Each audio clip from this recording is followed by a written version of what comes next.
안녕하십니까. 자, 243페이지 조직 관리에 관한 내용들입니다. 자, 먼저 현대적 관리 모형이라고 해서 이 MBO하고 TQM을 볼 건데요. 이 중에 이제 특히 MBO는 시험 문제 자주 나옵니다. MBO. 일단 매니지먼트 바이 오브젝티브. 앞글자 따서 목표 관리라 그러죠. 목표에 의한 관리. 자, 이 MBO는 개념이 중요한데요. MBO. 자, 세 가지가 특징이에요. 먼저 첫 번째는 자, 이제 드러커와 맥그리거가 주장했다. 이렇게 알아두시고, 자, 먼저 MBO는 첫 번째 부하들을요 의사결정 과정에 참여시켜요. 참여 동그라미. 참여. 그럼 부하들을 의사결정 과정에 참여시킨다는 얘기는 부하들을 기본적으로 X이론이 아니라 Y론적인 존재로 본다는 거죠. 믿을 수 있는 존재, 자율적인 존재로 보는 거죠. 그러니까 결정 과정에 참여시키는 거지. 그래서 부하들을 의사결정 과정에 참여시켜서 자, 일방적으로 명령 지시하는 것이 아니라 상사하고 부하가 협의를 해서 부하가 달성해야 될 단기적인 목표를 명확하게 세워요. 그래서 두 번째, 단기적인 목표의 명확한 설정, 동그라미. 자, 그런 다음에 참여에 의해서 내가 달성해야 될 목표가 무엇인지가 명확하게 세워졌죠? 그러면 자율적으로 목표 추구 활동을 해요. 그러면, 자, 그런 다음에 사후적으로 그 목표를 얼마나 달성했는지를 평가해서 책임지우는 이러한 관리 방식을 MBO라 그래요. 그래서 MBO의 핵심적인 특징은 이 세 가지예요. 평가 완료 동그라미. 자, 동그라미 2번에 보시면 MBO 자체가 참여죠. 이 얘기는 조직 구성원들을 어떤 존재로 본다? Y론적인 인간, 자기실현적인 인간으로 본다는 얘기죠. 분권화된 형태죠. 권한을 부여하는 거니까. 참여니까. 자, MBO에서 가장 중요한 내용이 뭐냐면 4번이에요. 4번. 자, MBO는 표현 그대로 목표 관리예요. 뭐를 중시합니까? 요 목표. 그러면 이때 MBO에서 말하는 목표는 어떤 목표예요? 단기적인 목표예요. 단기적인 목표. 그래서 4번에 MBO에서 중시되는 목표는 동그라미 하시고, 자, 바로 밑에 줄 단기적인 목표, 단기적 동그라미. 단기적인 건 되게 어때요? 계량적으로 측정이 가능하죠? 계량적인 목표, 계량적 동그라미. 지금 이제 MBO에서 말하는 목표는 자, 어떤 목표? 단기적이고 계량적인 목표인데,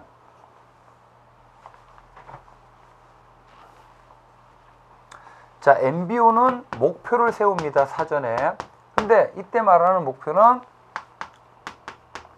단기적인 목표고요. 양쪽으로 셀 수 있는 측정이 가능한 계량적인 목표예요. 자, 여러분 단기적이고 계량적인 목표가 있으면 어떤 목표가 있을 수 있어요?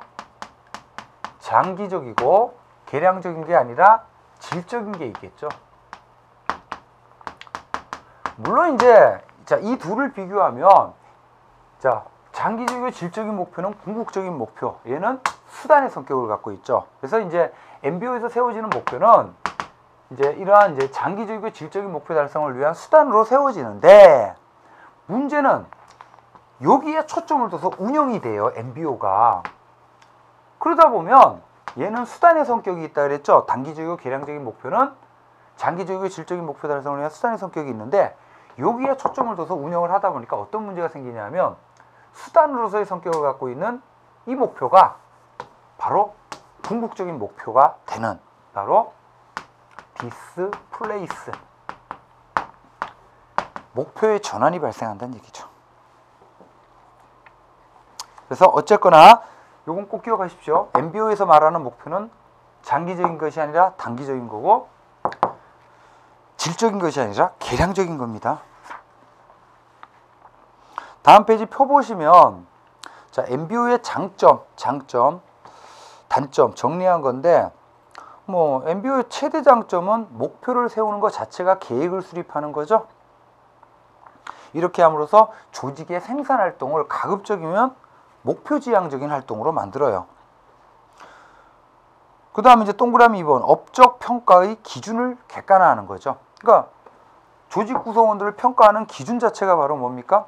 사전에 설정된 목표를 얼마나 달성했느냐. 그 다음에 동그라미 4번 자 목표를 어떻게 세웠어요? 참여. 부하들을 참여시켜서 세우다 보니까 참여에 의한 목표 설정의 과정에서 상사하고 부하가 커뮤니케이션을 하죠. 그래서 의사전달을 개선하고 서로 이해를 하죠. 자, 그리고 동그라미 5번 목표가 뚜렷이 제시가 되죠. 그렇게 함으로써 바로 밑에 줄 개인의 권한과 책임 한계를 명확하게 규정해요. 내가 회사에 출근해가지고 무슨 일을 해야 될지가 분명해지는 거죠. 그 다음 동그라미 6번 분권화와 참여 관리다 보니까 전통적인 집권화된 관료제의 문제점, 예를 들어 뭐 권위주의라든지 이런 이제 경직성이라든지 문제점을 극복할 수 있다는 얘기입니다. 자, 단점 동그라미 1번이 중요한데요. MBO는요 사전에 단기적이고 계량적인 목표를 명확하게 세워야 돼요. 근데 조직을 둘러싸고 있는 환경이 관리 상황이 굉장히 유동적이고 급변해요. 그러면 명확한 목표 설정 자체가 어려워지는 경우가 있죠. 그래서 급격한 변화나 관리 상황이 유동적인 조직에서는 MBO를 하기가 어려워집니다. 그 다음에 이제 동그라미 2번 방금 말씀드렸던 거 측정이 곤란한 질적 목표나 높은 수준의 목표 설정은 회피하고 측정이 용이한 이제 단기적인 목표 달성에만 주력함으로써 목표의 전환이 발생하는 이런 문제가 있다는 거예요. 자, 이러한 MBO의 문제점 때문에 등장한 게 두 번째 TQM이라는 거예요. TQM. 자, TQM은 뜻만 좀 알고 계시면 됩니다. TQM은요. 자, Q가 목적이야. Q. 퀄리티죠. 퀄리티. 양이 아니라 뭐가 목적입니까? 질.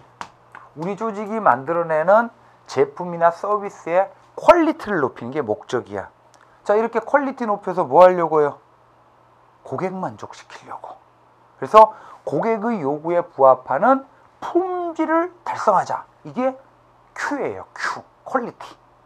자, 이러한 품질 달성이라는 목표를 달성하기 위해서는 어느 한 사람의 노력만 가지고 안 되죠. 조직 내 모든 구성원들의 능동적이고 자발적인 참여. 이게 바로 토탈이에요. 토탈.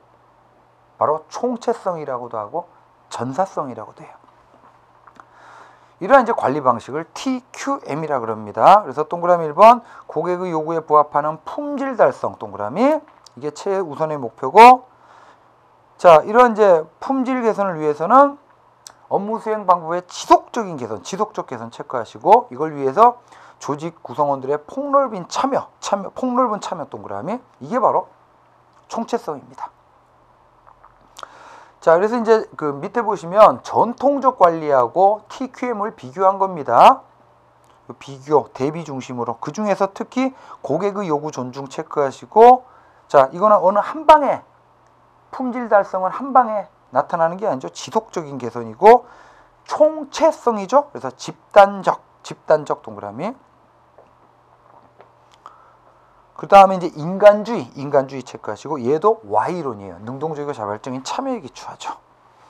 그리고 이제 얘는 자 MBO와는 달리 품질 달성이라는 건 단기적입니까? 장기적입니까? 장기적이죠. 장기적인 시계 체크해 두시고.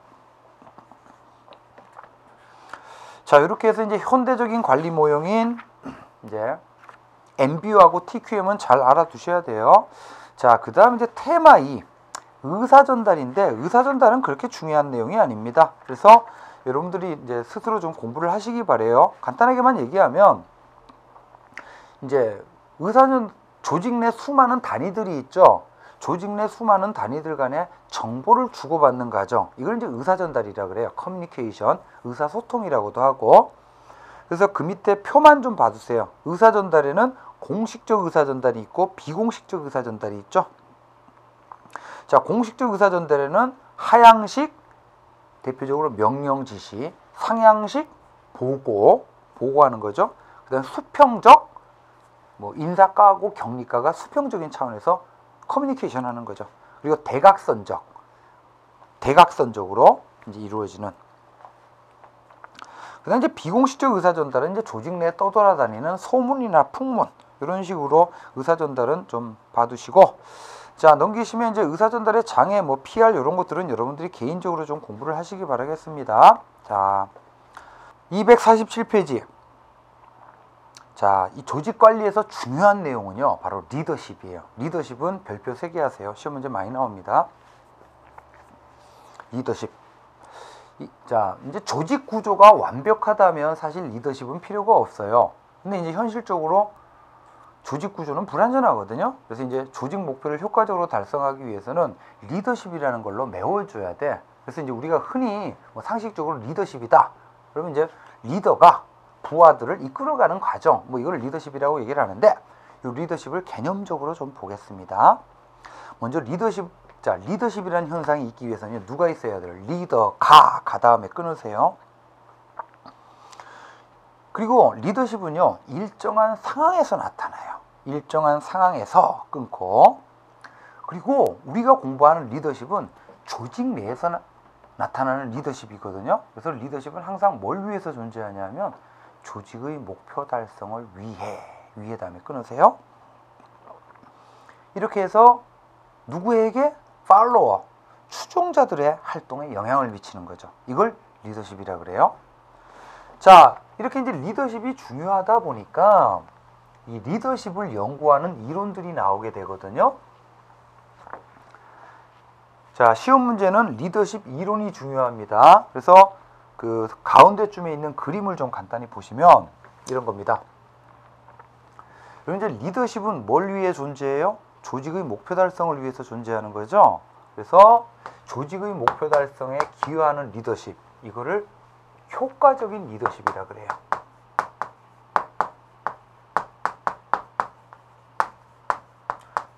자, 뭐 예를 들어 가지고, 자, 군대의 목표는 뭡니까? 전쟁에서 승리하는 거죠.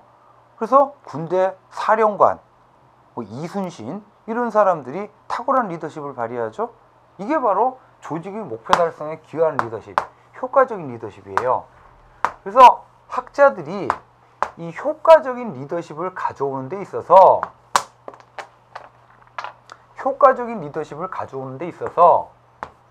과연 리더십의 어떤 측면이 중요하냐, 이거를 살펴봐요. 그래서 이제 맨 처음 등장한 리더십 이론이 자, 자질론이라 그래요. 효과적인 리더십을 가져오는 데 있어서는 리더가 태어날 때부터 특출난 선천적인 자질과 속성을 갖고 있다는 거야. 그래서 역사적으로 뭐 유명한 영웅들 있잖아요. 뭐 이순신, 나폴레옹, 시저, 이런 사람들은 특출난 능력과 자질을 갖고 있었다는 거야, 태어날 때부터. 그래서 과연 어떤 자질이 효과적인 리더십을 가져오는 데 있어서 중요하냐, 이거를 연구했던 이론이 초기 리더십 이론, 30년대, 40년대쯤. 근데 이 자질 이론이라는 게 크게 의미가 없어요. 왜 그러냐 하면, 이 자질이라는 건 눈에 보이지 않는 일종의 내면적인 속성이잖아요. 더군다나 선천적으로 타고나는 거거든요. 이걸 후천적으로 키울 수가 없어요. 그래서 이제 40년대, 50년대쯤에 어떤 이론이 나오냐면, 리더십, 이번에는 두 번째, 행태론이라고 해서 눈에 보이지 않는 자질을 찾기보다는 효과적인 리더십을 가져오는 객관적으로 관찰 가능한 행태를 찾으려고 한 거예요. 이게 리더십 행태론이에요. 자, 그 다음에 60년대쯤에 뭐가 나오냐면, 자질론과 행태론은요, 효과적인 리더십을 가져오는 데 있어서 유일최선의 자질이 있고 유일최선의 행동이 있다는 거거든요. 근데 효과적인 리더십을 가져오는 데 있어서 유일최선의 방법은 없다. 바로 세 번째, 상황이 작용한다라는 거예요. 상황이. 이걸 이제 리더십 상황이론이라고 합니다. 자, 이게 리더십 이론의 발달 순서입니다. 그래서 이미 내용은 말씀드렸고 247페이지 하단에 자질론, 특성론이라고도 하죠. 봐두시고 그 다음에 이제 두 번째 행태론. 행태론은 자, 첫 번째 줄 끝부분 보세요. 자질보다는, 눈에 보이지 않는 자질보다는 리더의 실제 행동과 태도, 여기에 초점을 둬서 리더십을 설명하는 이론입니다. 그래서 그 세 번째 줄 보시면 이 리더십 이론은, 행태론은 행태, 객관적으로 관찰 가능한 행동과 태도죠. 이 행태를 크게 인간적인 차원, 동그라미, 직무적인 차원, 이렇게 이제 나눠서 설명을 해요. 그래서 다음 페이지 보시면 248페이지에 이 리더십 행태론의 대표적인 이론이 상단에 블레이크와 머튼 줄쳐두시고 이걸 관리 그리드 이론, 그리드에다 동그라미 했어요. 이걸 그리드 이론이라 그래요. 자, 블레이크와 머튼이라는 학자는요, 이제 리더십이라는 현상을 행태적인 측면에서 파악하기 위해서 아까 리더십 개념, 리더가 목표 달성을 위해서 부하들의 행동에 영향을 미치는 과정이라 그랬죠. 그래서 리더가 조직의 목표 달성, 목표 달성에, 즉 목표는 생산이죠. 생산에 얼마나 관심을 갖느냐의 정도를 0에서부터 1, 2, 3, 4, 5, 6, 7, 8, 9. 그 다음에 누구에게 영향을 미쳐요? 부하, 즉 인간에 얼마나 관심을 갖느냐의 정도를 0에서부터 1, 2, 3, 4, 5, 6, 7, 8, 9 이렇게 척도화시켜요. 그런 다음에 조합을 하는 거야. 그래서 생산에 대한 관심도 낮고 인간에 대한 관심도 낮으면 그리드상, 가로 세로로 엮어진 그리드상 여기 위치하겠죠? 얘를 빈약형 리더라 그러고 이 경우에 있는 경우는 과업형, 여기 있는 경우는 친목형, 둘 다 중간 정도예요. 이건 타협형, 둘 다 높아요. 9와 9야. 그리드상. 그러면 얘를 단합형 이렇게 설명을 해요. 이렇게 5가지의 리더십 유형을, 행동을 만든 다음에, 행태를 만든 다음에 자, 모든 상황에서 가장 효과적인 리더십 유형은 뭐더라? 단합형이더라. 이걸 이제 주장을 하는 거죠.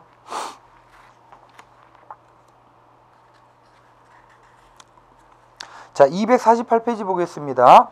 248페이지 보시면 자, 마지막 상황이론 하단에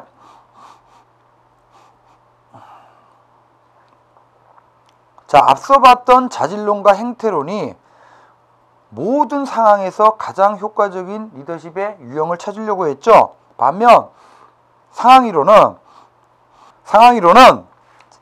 자, 두 번째 줄친 부분, 자, 제가 체크하라는 대로 좀 체크를 해보세요. 리더십 효과성에다가 네모를 치세요. 리더십 효과성에다가 이렇게 박스를 쳐두세요. 그 다음에 리더의 속성에다가 동그라미를 치시고, 그 다음에 행태에다가 동그라미를 치시고, 바로 밑에 줄 상황적인 요인에다 동그라미를 치세요. 그러면 자, 요거를 줄친 부분을 함수관계로 표현하면요, 리더십 효과성은 종속 변수예요. 리더십 효과성에 영향을 미치는 요인으로 첫 번째 뭐가 있다? 자질, 속성. 그 다음에 두 번째 행태도 있지만 세 번째 뭐도 있다는 거예요? 상황도 있다는 거죠. 상황. 자, 그러면 상황을 설명하는 요인들이 뭐가 있어요? 여기다가 물결로 줄치세요. 이렇게 과업 특성, 조직 문화, 그 다음에 이번 누구와 관련된 요인? 부하와 관련된 요인. 부하의 기대와 행태. 이런 것들이 상황을 설명하는 요인들이지. 이렇게 상황 요인에 따라서 효과성이 달라진다는 거예요. 자, 그래서 오른쪽 페이지 보시면 이제 리더십 상황론과 관련해서 이제 많은 이론들이 있는데, 리더십 상황 이론과 관련해서 가장 중요한 이론이 피들러예요. 피들러. 자, 이건 중요합니다. 피들러는 상황 적합적 리더십 이론이라고 표현하는데, 그 두 번째 동그라미 2번 보세요. 이 피들러라는 학자는 동그라미 2번 두 번째 줄에, 동그라미 2번의 두 번째 줄, 세 가지 상황 변수 동그라미 하세요. 피들러라는 학자는 세 가지 상황 변수를 제시하는데, 첫 번째가 리더와 부하의 관계. 두 번째가 과업 구조. 세 번째가 지휘에 부여된 권력. 그래서 자, 이 세 가지 상황 변수. 리더와 부하의 관계가 양호할 수 있고 불량할 수 있죠. 과업 구조가 구조화된 경우가 있고 비구조화된. 그 다음에 지휘에 부여된 권력이 강한 경우, 약한 경우. 자, 이렇게 세 가지 상황 변수가요. 세 가지 상황 변수가 어떻게 작용하느냐에 따라서 자, 상황이 리더에게 유리한 경우가 있고 불리한 경우가 있고 중간 정도인 경우가 있어요. 여기서부터 중요합니다. 이 세 가지 상황 변수가 어떻게 작용하느냐에 따라서 상황이 아주 리더에게 아주 유리해. 아주 유리해. 이런 경우에는 과업 중심형 리더십을 쓰는 게, 어차피 리더십이라는 건 조직 목표 달성을 위해서 존재하는 거잖아요. 그리고 상황이 아주 불리해. 그리고 아주 불리할수록 정면 돌파라는 얘기가 있죠. 그래서 아주 불리할수록 과업 중심형 리더. 반면 이제 상황의 유리성이 중간 정도일 때, 이때 이제 인간적 배려하는 인간관계 중심형 리더십을 써라. 이렇게 얘기를 합니다. 그래서 정리를 하면 상황이 아주 유리하거나 아주 불리할 때는 과업 중심, 그리고 상황의 유리성이 중간 정도일 때만 인간관계 중심형 리더십을 써라. 여기 이제 대표적인 상황 적합적 리더십 이론입니다. 자, 그 다음 이제 두 번째 상황 이론에 속하는 게요, 허쉬 블랜차드의 리더십 상황 이론이라 그러는데, 자, 여기서는 다음 페이지 그림으로 좀 설명을 드릴게요. 자, 그림으로. 이 허쉬와 블랜차드라는 학자도 250페이지 그림 상단에, 자, 리더십 유형을요, 행태를 둘로 나뉘어요. 과업 지향이냐, 인간관계 지향이냐. 자, 그런 다음에 상황 변수로 줄쳐요. 형광펜으로. 상황 변수로 부하의 직무상 심리적인 성숙도 체크. 부하의 성숙도라는 요인을 상황 변수로 도입을 해요. 그래서 자, 거기 있는 그림인데, 그래프인데,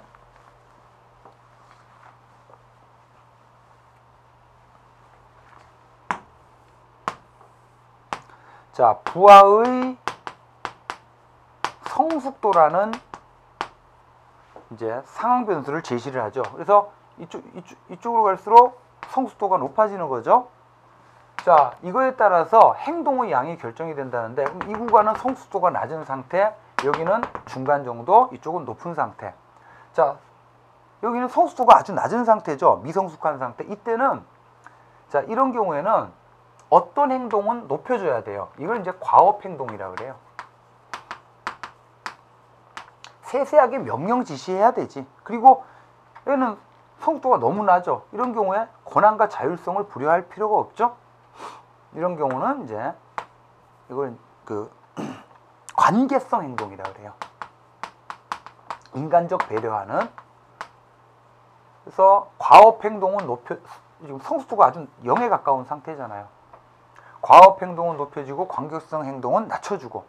자, 그러다가 성숙도가 이쪽으로 갈수록 높아지죠. 그러면 과업 행동은 점점 낮춰주는 게 좋고, 그 다음에 성숙도가 높아질수록 관계성 행동, 인간적 배려를 높여주다가 완전히 성숙도가 높을 때는요, 아예 그냥 내버려두는 게 좋아요. 내버려두는 게. 그래서 이런 그래프가 나오는 겁니다.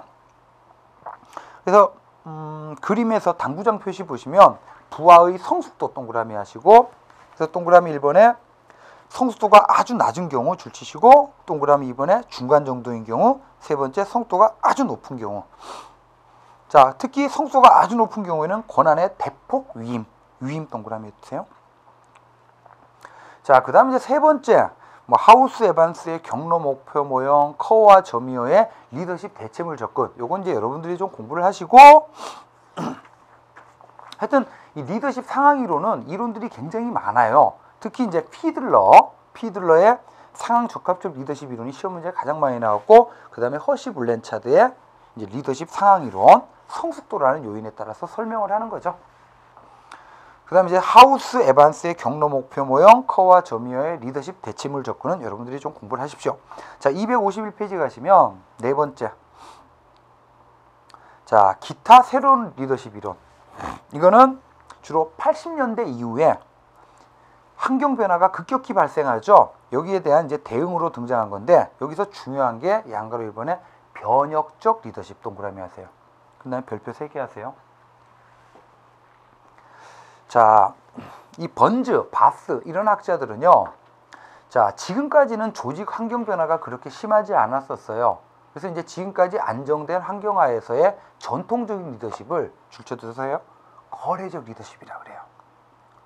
그리고 이제 80년대, 2000년대 와서 기업들 간의 경쟁 치열해지고 정보통신 기술 급속하게 발전하고 있죠. 여기서 제대로 조직이 변화와 혁신을 이뤄내지 못하면 망해버려요. 그래서 최고관리자가 이제 조직 전체적인 변화와 혁신을 이루어내는 리더십, 이름하여 변혁적 리더십이 필요하더라, 이런 주장을 합니다. 자, 대비를 시켜서 이해하면요, 자, 거래적 리더십은 안정지향이에요. 안정지향. 개념 및 특징에서 거래적 리더십은 이것만 기억하세요. 7글자. 합리적 교환 관계. 그러니까 리더와 부하 간에 합리적 교환 관계에 근거해서 형성되는 리더십이야. 그러니까 이런 거죠. 우리 조직을 둘러싼 환경이 안정적이다 보니까 목표가 딱 정해져 있어요. 그러니까 리더가 부하들에게 너희들 나의 리더십에 따라라. 그럼 이러이러한 보상을 해줄게. 라고 이렇게 합리적 교환 관계에 근거해서 이루어지는 리더십이야. 이게 거래적, 교환 관계니까 거래죠, 거래. 이건 이제 온전한 리더십이라고 보기는 어렵죠. 완전한 몰입을 가져오지는 못하니까. 자, 그래서 이제 번즈와 바스는, 자, 이제는 급격히 변화하는 상황 속에서는 안정지향의 거래적 리더십 가지고는 안 되겠더라. 그래서 요구되는 리더십이 뭡니까? 변혁적 리더십. 조직 전체적인 변화와 혁신을 이루어내는 리더십이에요. 자, 그래서 번즈와 바스는 이 변혁적 리더십이 되기 위한 조건을 4가지로 제시해요. 이 4가지는 꼭 기억하셔야 돼요. 변혁적 리더십. 첫 번째, 리더가 카리스마를 갖고 있어야 돼. 카리스마. 두 번째, 개인적 배려. 혼자 변화하면 안 돼요. 부하들이 모두 변화해야 돼요. 그래서 부하들 한 사람 한 사람에 대해서 개인적 배려, 또 지적 자극을 줘서 변화할 수 있게끔. 그 다음에 이제 마지막으로 영감. 영감이 바로 뭐냐면 불어넣어줘야 돼, 부하들에게. 이렇게 변화했을 때 우리 조직의 바람직한 미래상, 영감 밑에다가 비전, 그 밑에 있죠? 영감과 비전. 비전이라고 썼어요. 우리 조직의 바람직한 미래상, 이름하여 비전을 제시해 주는 게 영감이에요. 그래서 변혁적 리더십이 되기 위한 4가지 요소는 꼭 기억하세요. 뭐 나머지는 여러분이 좀 보시고요. 자, 이렇게 해서 이 리더십 이론은 시험 문제 자주 나옵니다. 잘 정리를 해 두시고요. 252페이지로 가겠습니다. 자, 이제 조직 이론의 마지막 내용인데 갈등 관리. 자, 갈등. 뭐 조직 구성 단위들 간의 생각이 다르고 목표가 다르고 뭐 이해관계가 다르다 보니까 이제 조직 내에서 갈등이 생기죠. 자, 그래서 먼저 갈등의 뜻은 보시고, 자, 갈등 간의 변천이라고 해서 로빈슨이라는 학자가, 요건 별표 하나 해주세요. 갈등을 바라보는 관점이, 자, 전통적으로는 어떻게 봤냐면 갈등은 무조건 나쁜 거다, 이렇게 봤어요. 그러니까 무조건 제거 대상. 자, 그 다음에 행태주의적 관점은 현실적으로 갈등은 뭐예요? 나타날 수밖에 없죠. 그래서 어떻게 하자? 두 번째 줄, 받아들이자. 그 다음에 이제 현대적 관점은요, 상호작용적 관점이라고 해서 나쁜 갈등은 제거돼야 되겠지만 또 너무 갈등이 없으면요, 조직이 그냥 침체돼 버려요. 그래서 나쁜 갈등은 제거돼야 되겠지만 필요한 갈등은 조장까지 하자. 이런 견해고, 자, 그 다음에 이제 넘겨보시면 254페이지에 자, 갈등이 왜 생기느냐, 발생 요인에 동그라미 하시고, 자, 갈등이 생겼을 때 이 갈등을 해소하기 위한 방안, 해소 방안 동그라미 하세요. 그래서 요건 여러분들이 뭐 다 그냥 외우셔야 돼요. 이 갈등이 왜 생기느냐 쭉 보시면 되죠. 1번부터 뭐 생각이 다르니까 쭉 나와 있죠. 그래서 1번부터 9번까지 쭉 보시고 그 다음 이제 각각의 갈등이 생길 때 어떻게 해소할 것이냐. 가장 바람직한 거는 동그라미 1번 당사자가 문제를 해결해 버리는 게 가장 바람직해요. 그 다음에 이제 그 갈등하는 당사자들이 모두 추구할 상위 목표 제시, 뭐 자원이 부족한 경우에 갈등이 생기 이런 경우는 자원을 늘려주고, 그 다음에 4번부터 쭉 나와 있죠. 해피, 완화, 타협, 협상 이런 것들은 다 기억을 해두세요. 자, 맨 밑에 박스 보시면 복수 주체 간의 갈등 해결 방안이라고 해서 이걸 토마스 기억하시고 2차원 모형이라 그래요. 자, 그래프 간단합니다. 조합하는 건데 토마스라는 학자는 자, A하고 B가 갈등할 때 갈등을 해소하는 방안, 갈등을 해결하는 과정에 나 자신의 이익만을 추구하려고 하는 정도가 높으냐 낮으냐, 아니면 상대방의 이익을 배려하는 정도가 높으냐 낮으냐 조합을 해가지고 5가지를 제시해요. 그래서 해피는 뭡니까? 갈등 해소하는 과정에 내 이익도 관심 없고 네 이익도 관심 없다. 일단 피하고 보자라는 거죠. 그 다음에 내 이익만 전적으로 추구하려고 해요. 그럼 뭐가 돼요? 경쟁이 돼요. 또 상대방 이익만 최대한 배려하려고 해. 거기에 순응을 하는 거죠. 그리고 중간 정도는 경우는 타협. 그리고 이제 2가지 모두 다 추구하는 경우는 협동. 이런 식으로 정리를 하시면 되겠습니다. 자, 이렇게 해서 이 조직이론 내용을 마치도록 하고요. 다음 시간부터는 인사행정을 공부하도록 하겠습니다. 자, 오늘 수업은 여기서 마치도록 하겠습니다. 수고하셨습니다.